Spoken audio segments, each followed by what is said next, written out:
Good morning, Chad. Just trying to see exactly if you can give us a synopsis of the ventilation in our buildings and things that have changed between March and now, so we can share that information with our staff. Yeah, guys, thanks for having me today.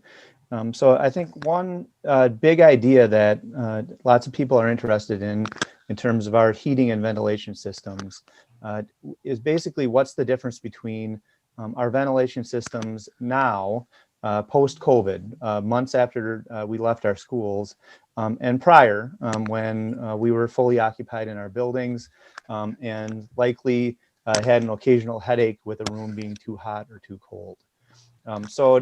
When this all broke loose and we sent folks home in March, we started to put together a plan on ways to make our buildings as safe as they possibly could be with the existing ventilation systems they have. And in doing so, made several changes to all of the ventilation systems around our district.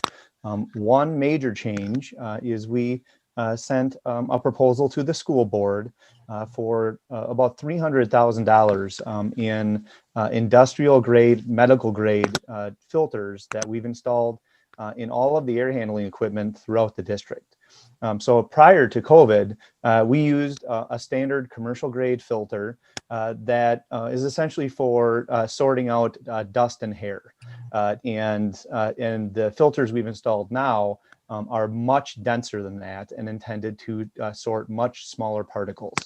And that's taken place throughout the district. And we already had in place, and the filters now will just be an added piece to this, we already had in place standards around our district that every classroom setting is required to have 6 air exchanges an hour, which means that air turns over every 10 minutes in a classroom.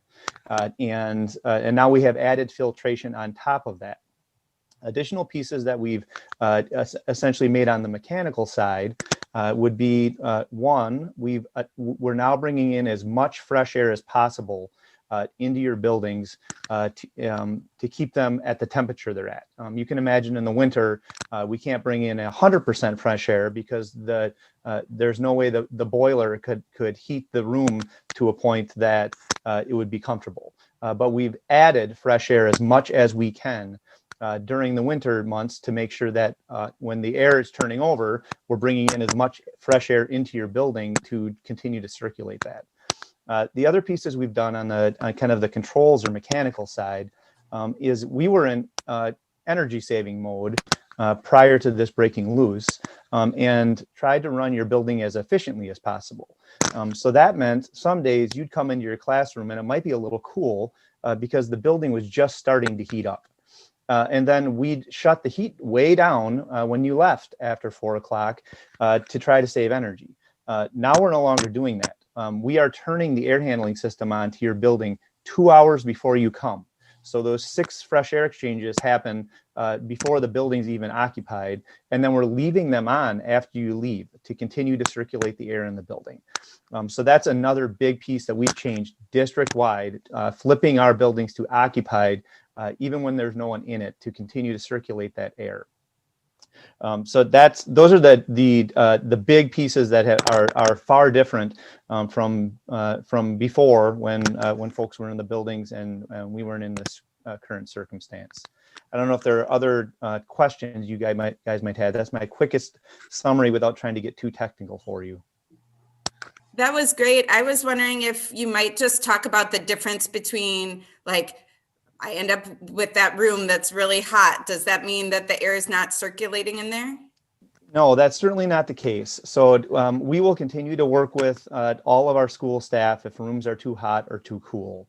In fact, some of the rooms that are too hot may have more of that air circulation happening than they want. So that is more related to the thermostats and the valving that takes place in the building to give us exact control over temperatures in certain spaces. It's not related to the big air handling systems that happen in the building to actually push air throughout your spaces. So that's more related to the control side. Essentially, your thermostat tells when to stop bringing heat to the building. Even though the air is still circulating, there's valves inside your univents that say, bring me more heat. And some of those are not in wonderful shape. We've got 4.5 million square feet, have continued to upgrade those older univents as we could, but the univents are still working appropriately to bring that air through that space 6 times every hour. It's just not perfect in terms of temperature control. As we've worked our way through buildings and continue to replace univents, we get better on the control side because we're bringing more of our systems onto a system that is controlled by computers. That gives us the ability to have more exact localized temperature control.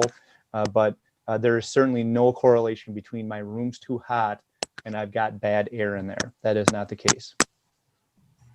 Thanks.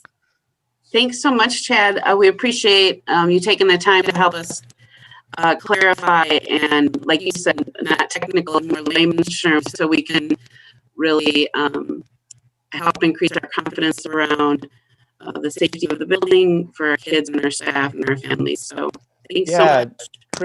Happy to do it. You know, in closing, Christy, I think it's important for everyone to remember that air handling is just one small piece of making sure that we figure out a plan to bring students and staff back to our building safely.